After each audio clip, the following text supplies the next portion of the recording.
Chiefs 23, Colts 20. And I'll tell you what, Chris, watching this game, I was sitting here thinking, yeah, the Chiefs are losing to the Colts. The Colts have been a better team this year. Why are we surprised? The Colts have been the better team this year. And yet the Chiefs come back in the second half in overtime, and they eventually win this game. Before I throw it to you, these are Patrick Mahomes. We'll start with the Chiefs here. These are Patrick Mahomes' first half stats.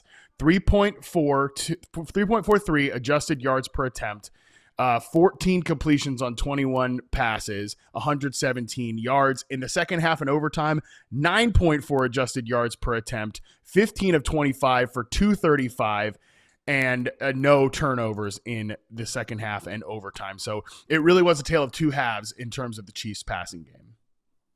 Yeah, this is the third straight game for Mahomes with a passing success rate under 50%. And just watching that game, you kind of felt some of the, I would say, the smoothness, the crispness, the general flow from the Chiefs passing game just not there. And I would say that for a lot of folks, and I believe that you wrote about this earlier in the week, that a lot of it does kind of stem from this lack of a rushing attack from Kansas City. That really wasn't the case here today, because we saw Kareem Hunt get over 100 yards for the first time in, gosh, I don't even know how many years or probably how many games it's been since Hunt's crossed the century mark. But either way, looking at how Mahomes has operated as a passer, missing high to Travis Kelce a couple of times, and it really wasn't until overtime where we saw him finally connect with Xavier Worthy down the field. So if this is how they're going to try and pull out some of these wins, I mean, I do have some general concerns about, not just from a long-term standpoint and if they can wind up making it into the playoffs, but even if you are relying on some of the pass catchers outside of Rashee Rice, it does kind of present itself as well, should I really be trusting some of these guys on a week in, week out basis if this is the way that a lot of opposing defenses are going to try and defend this passing game from Patrick Mahomes moving forward? 30 carries for 104 yards for Kareem Hunt, as you mentioned, 3.5 yards per carry. So they heard all that noise, but we're not running it enough, and they just handed that thing off again and again and again and again to Kareem Hunt in this one. The last time Kareem Hunt actually ran for 100 yards was week 9 of last season against the Tampa Bay Buccaneers, in which he took 27 carries to get to 106 yards. Long run of 18 yards in this one. Long run of 15 yards in that game last season, week 9 last season against the Tampa Bay Buccaneers for Kareem Hunt. So, yeah, I wouldn't say it was the most successful rushing game in the world here, or at least definitely not the most explosive rushing game in the world here for the Kansas City Chiefs, but they at least did that. By the way, they also signed, this was really quiet during the game, but they did sign Dameon Pierce, did the Kansas City Chiefs. And after seeing, freaking Clyde Edwards-Helaire like catch passes in this one, I was like, my God, Chiefs, make new friends, expand your social circle. You're still talking to the same guys you went to high school with, okay? Like you need to get out there and meet new people. Nobody loves their old friends more than the Kansas City Chiefs. So I don't know that Dameon Pierce is going to do anything for this team. I don't know when Isaiah Pacheco is going to be back, but I at least find a new person in here to be interesting in the backfield. The thing that caught my eye in this game here, Chris, and this was something else I wrote about this week, was some of the man coverage stuff that we saw in this game. Your former pal, Lou Anarumo here, and according to Next Gen Stats, the Colts played man coverage on 40.8% of their coverage snaps against the Chiefs, their second straight game calling man-to-man on at least 40% of coverage snaps. Obviously, Charvarius Ward was back from injury. They got Sauce Gardner in the mix here. On the first 9 drives of the game, Gardner and Ward were targeted 5 times when in man coverage, not allowing a single catch. Across the Colts, 6 man coverage snaps on their final 2 drives, though. Ward gave up 2 catches for 50 yards on 4 targets. Overall, they were just much more effective, were the Kansas City Chiefs, when throwing against zone coverage. Ollie Connolly has this stat here. Ollie does great work. 100.2 passer rating against zone coverage from Mahomes in this one, 45.1 against man coverage. But when it came time to make some of those big plays, they did get those big plays in the passing game against man coverage, and that was mostly one deep shot to Xavier Worthy, but I don't know how many of these were zone versus man. It felt like a lot of zone and coverage on the linebacker, crossing route type stuff, but Rashee Rice gets a bunch of those plays working over the middle of the field. Yeah, and I think it goes back to just the archetype of receiver that the Chiefs has continually brought in, and not just through the draft, but also through free agency, whether it's been trying to get a guy like Xavier Worthy in order to replace some of that speed that they lost with Tyreek Hill. But then afterwards, it's like, all right, well, we'll get Hollywood Brown in here. We'll keep Juju Smith-Schuster on the roster. really has been a lot of these same types of guys. Whereas, I mean, come on, guys, so try and find those types of boundary or like perimeter type receivers that could win in contested catch or even beat man press coverage on a more consistent basis than what they've seen over the past couple of years. So I know having Patrick Mahomes under center really does cover up for a lot of those things, but I would say that if they would try and grab a different type of receiver, this whole passing game could probably take a step forward, which theoretically will expect them to try and do something like that, assuming they don't have at least one of their veterans, and that is Travis Kelce, in the lineup in 2026 and beyond. So I'd be looking for the Chiefs to try and make some of those, I'd say, personnel changes over especially over this next offseason for sure. Yeah, I've been saying that for like 3 straight off seasons, so we'll see if they listen to you and not to me.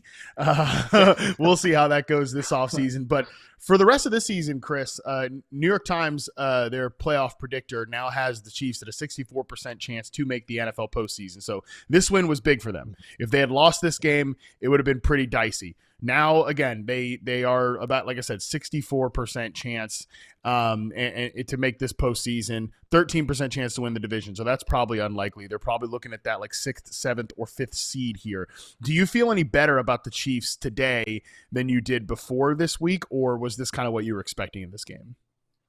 Kind of what I was expecting. I mean, of course, my Bengals fandom is always like, well, if my team's going to suck, I hope your team sucks too. And I was hoping that the Chiefs wouldn't be able to pull this one out. But looking Sure. at how this game went down, the number of drives that wound up stalling out, the number of you needed to have just one play in order to keep things moving. That is where I do have some concern about how the rest of their season is going to turn out. And looking at their upcoming schedule, they're going to be playing the Cowboys next week. We just watched them pull out a win against the Eagles. They have to go up against Houston. We know how stout their defense can be. So it's not like they have any gimmies moving forward. And if their backs are up against the wall and it took overtime in order to get past the Colts, it does make me wonder if they're going to be taken to the wire week in and week out, even before we get into, let's say, week 17, week 18. Not to mention, and we can flip over to the Colts here on this one. I think if I'm Shane Steichen, I'm kicking myself after this one.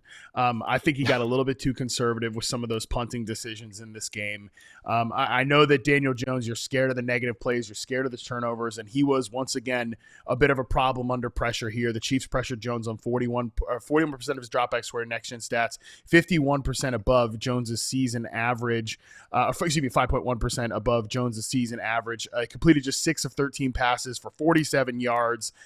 So again, a touchdown was inside the 5-yard line as well. So kind of a short pass under pressure there. It was not a good game under pressure. Daniel Jones, once again, you felt that throughout this one. There were some critical late downs where he was just a little bit off his mark, but still, I think this has to be a lesson for Steichen that you need to be aggressive when you're going against some of these AFC teams. Like, you are an offensive first team. You can't play that field position thing, because if they had just, again, gone for it on 4th down and made some of those plays, we might not be talking about a Chiefs win here. So it was a very close and competitive game throughout here, Chris. But what did you think watching the Colts in this one?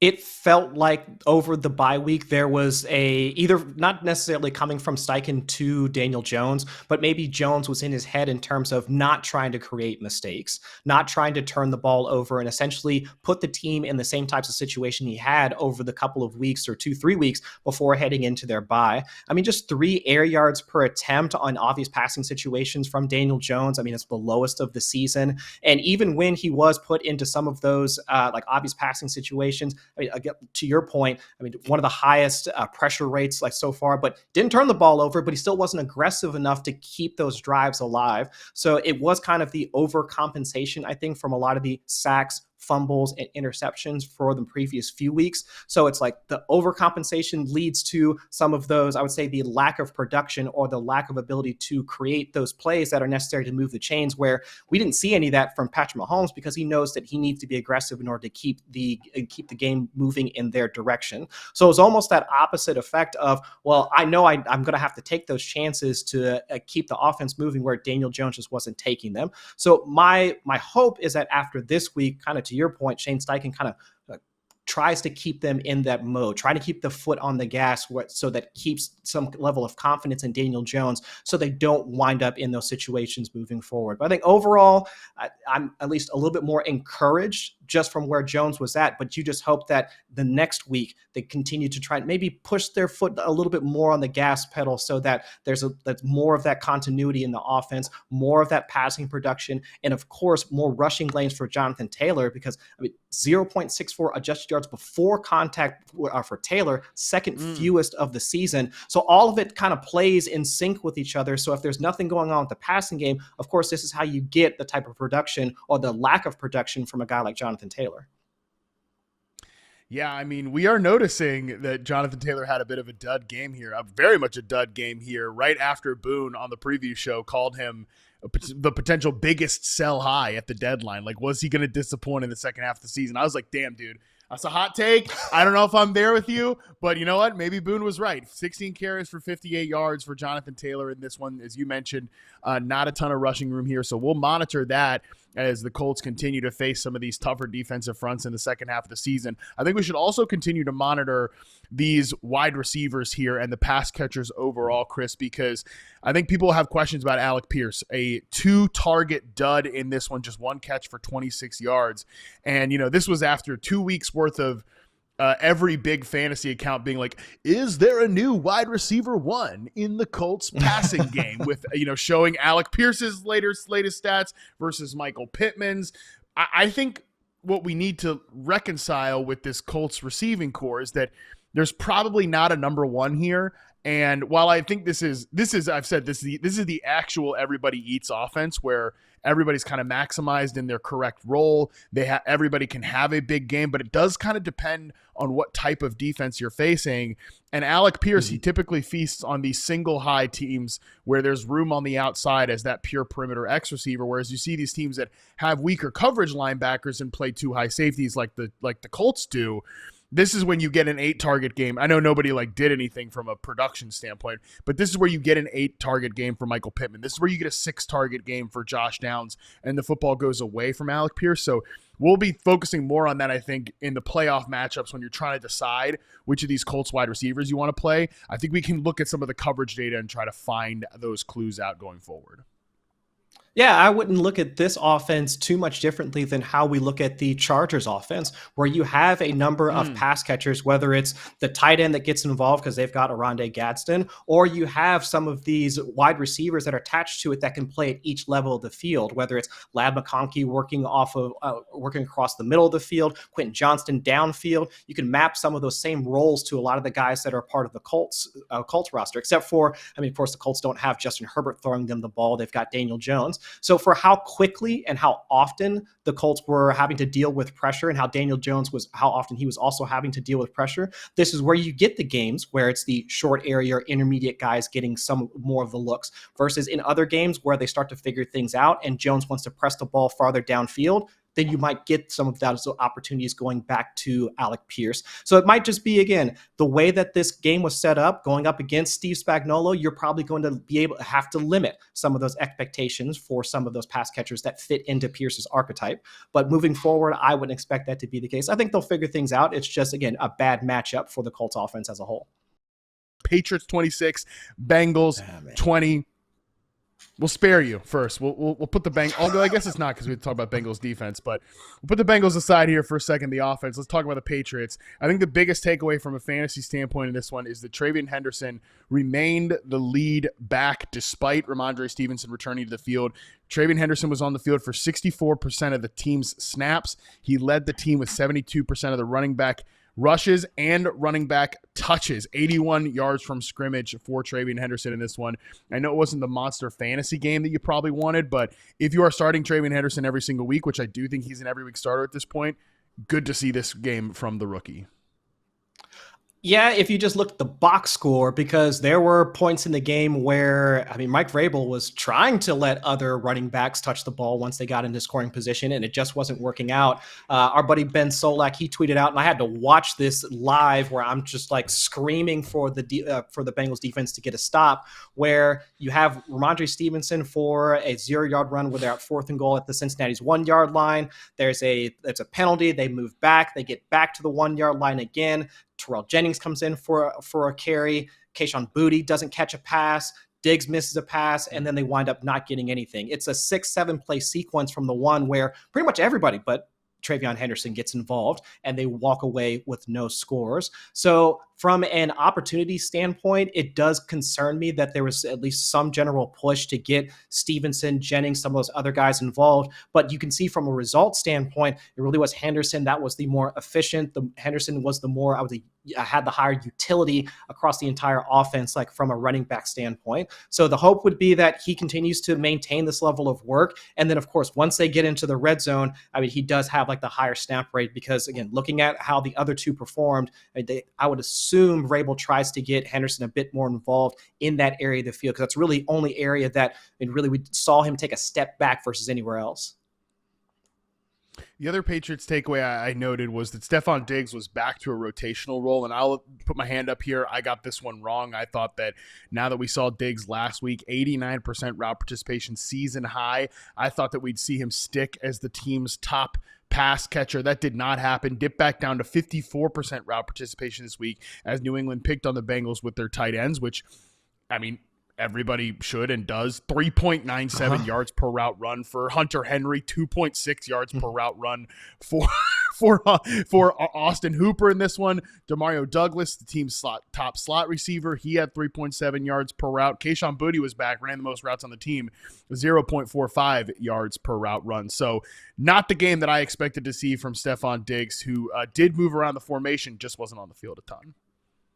Yeah, and during the coverage, I was trying to watch who was tracking who from a defensive standpoint, and the broadcast folks noted that it was DJ Turner actually following Steph Diggs into the slot on a couple of reps. So it did seem like he was getting that type of shadow coverage that I didn't think was going to happen for this. I thought they were going to try at least keep Turner mostly on the perimeter, and that would allow Diggs to really work against some of their lesser coverage, because I guess you saw that on a couple of plays. I mean, Dax Hill had a number of rough plays where he wound up drawing pass interference, which actually allowed the Patriots to get into scoring position a couple of times. But seeing like how they were able to shift things around and keep things frustrating for Steph Diggs, that was something of a defensive adjustment that I was somewhat surprised to see, and for the most part worked out. But of course, when your linebackers are slow as sand, then this is what you get when you have just giving more options, or at least other options for Drake May, and that's how you get the tight end performances that you do.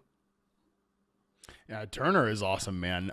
Next Gen Stats knows that it was indeed Stephon Diggs being targeted or being covered by DJ Turner on 12 of his 23 routes in this game. He had just one target against him, and he caught that for 14 yards, which, that was fine. But obviously the rest of those plays you would have loved to see more. So DJ Turner, there's a bright spot at least for your Bengals, which is good, because then we can transition to the offense here. And I think if that was the last game of the Joe Flacco era for Cincinnati, and it sounds like it will be, it sounds like Joe Burrow is going to play on Thanksgiving.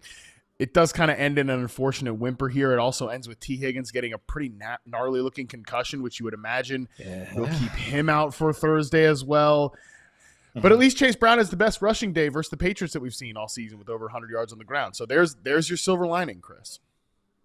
Yeah, and he gets those almost the same run out as he did last season, with Zach Moss being down for most of the 2024 season. And now Samaje Perine, I mean, his high ankle sprain has kept him out. And then Taj Brooks left this game through, I think it was around like the second quarter or so. And so you get all of the touches for Chase Brown. It's not just him on the ground, but of course him working in as a receiver. So this is where you get this RB1 type workload for Chase Brown. And of course he deserves it. I mean, the man has for the earlier parts of the season, when there were a lot of the offensive line issues and just general issues about the offense, to see him continue grinding out these carries and also producing explosives, because it almost always looks like he's going to rip a long one once he gets out into space, because he does have that burst and he does have that speed. So it was good to see them mix up a lot of their runs. I saw some going from the interior and some toss plays to the outside to really try and get him out in space. So hopefully, and there's no hope left for the season, but at least if they can continue to try and work on what plays work best and how to continue to integrate him into this offense, I mean, Chase Brown should continue to be an RB1 that we can start on a week in, week out basis.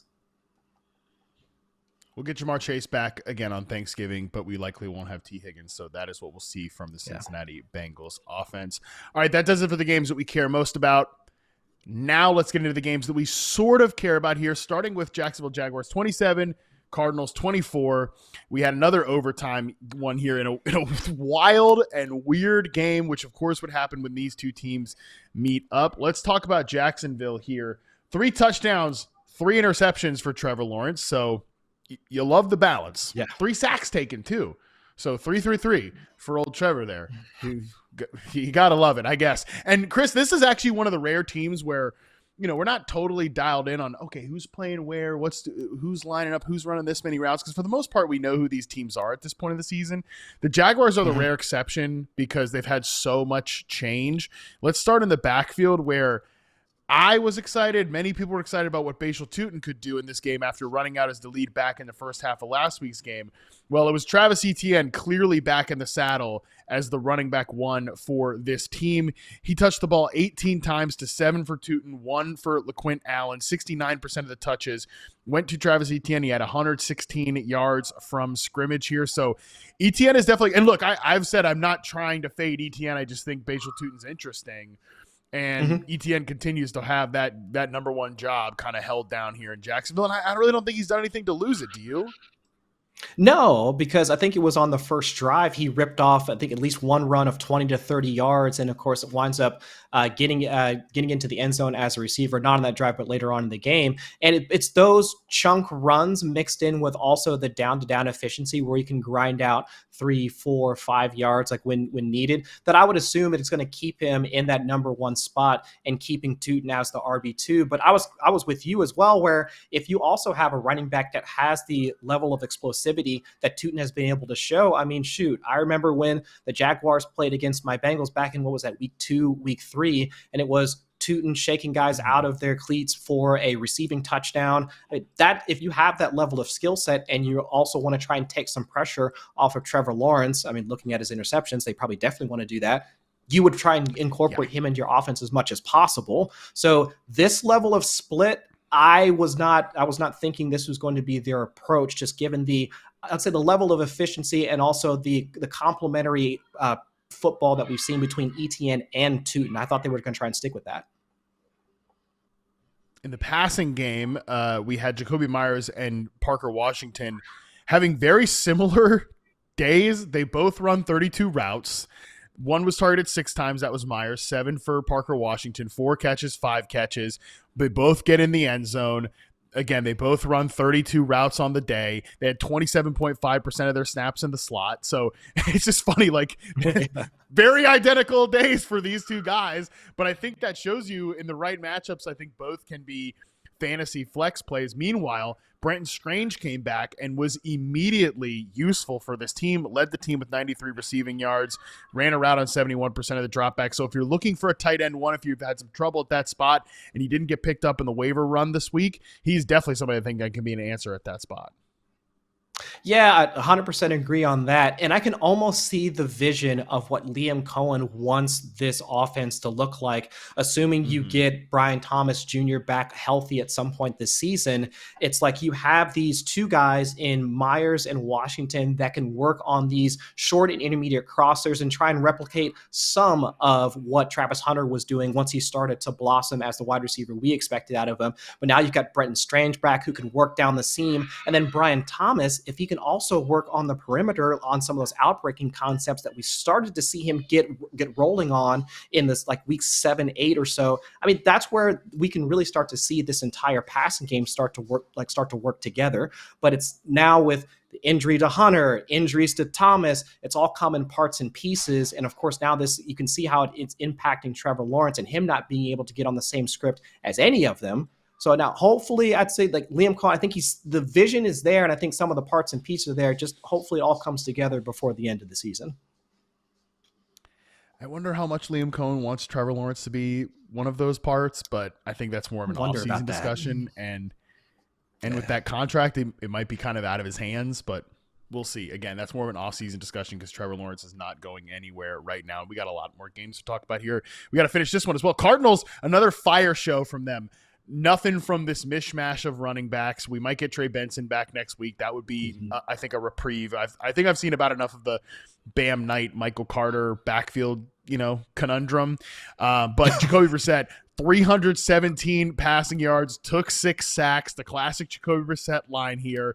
And he got it to Michael Wilson, who has 25 receptions over the last 2 games, over 100 yards in both of them. Did have a dumb penalty in this one, but Michael Wilson can play, Chris. And we'll see if Marvin Harrison is back next week. But from a dynasty standpoint, from a rest of season standpoint, this is what happens when you can get the target tree condensed down to 2 guys, which is pretty much. It's Trey McBride. It's Michael Wilson right now. Although Greg Dortch pops up for his, plays here and there. He had 39. He had a 39-yard long reception. He finished the day with 53 yards. So that's about where his game is at this standpoint. But for the most part, for the downfield passing standpoint, it's those 2 guys. When you condense it down, a voluminous passing game like this, you can start both of these guys with confidence. And again, I think Michael Wilson can actually play. Yeah, just to go back to an idea that I was having while I was watching the Bengals game where they were running out pony packages with Taj Brooks and Chase Brown and also mixing in the tight ends. And I'm looking at it like, well, where was this earlier in the season? And looking at this game as well, it's not like Michael Wilson has been hurt. Marvin Harrison Jr. has been on the field for most of the season. Where has this stuff been earlier? I know I've said it often on this show or on FF Live that necessity is the mother of invention. And it's like, now with Marvin Harrison out, you can see that this guy can play. It's just, where has this level of usage within the offense been? It's not like he's being used so stylistically different than how they deployed Marvin Harrison. So it's not taken much in order to get him to this point where he's now catching 10 targets a game and putting Jacoby Brissett's jersey up in Canton, which we'll go have to check out once we go to the Expo next year because that'll be up there. So it's like, that's the type of like, where has this been all season, right? So that's my general, I guess my question to this offense. Of course, I would love to see them feature or continue to work a guy like Wilson in this offense. But if you have this almost 2-month sample of Wilson essentially being the distant pass catcher 3 in this offense, what is it going to look like and how can we expect that to be the case? So that's just my general question for Michael Wilson once Harrison returns to this offense. Just want to let us know on the Cardinals too. I think what Trey McBride is doing I think in fantasy it's getting a lot of attention because he's a great fantasy player, but I think from like a national perspective, probably not enough discussion on what Trey McBride is doing right now because he plays for the Cardinals and the Cardinals on a relevant team, but he leads the NFL. He's tied for the lead in NFL receptions right now with 80. He is second in the NFL. Yeah, him and Jackson Smith and Jaguar are tied with 80 receptions. Now, JSN has way more yards, obviously, but he's second in targets right now as well, 109 behind only Jamar Chase. Now, of course, there's guys play. Sunday Night Football is going on, Monday Night Football tomorrow, so maybe some people pass him up. But he is as productive as any pass catcher in the NFL right now as Trey McBride. And I'm sure he's not getting enough national recognition for that because he plays for this Cardinals team.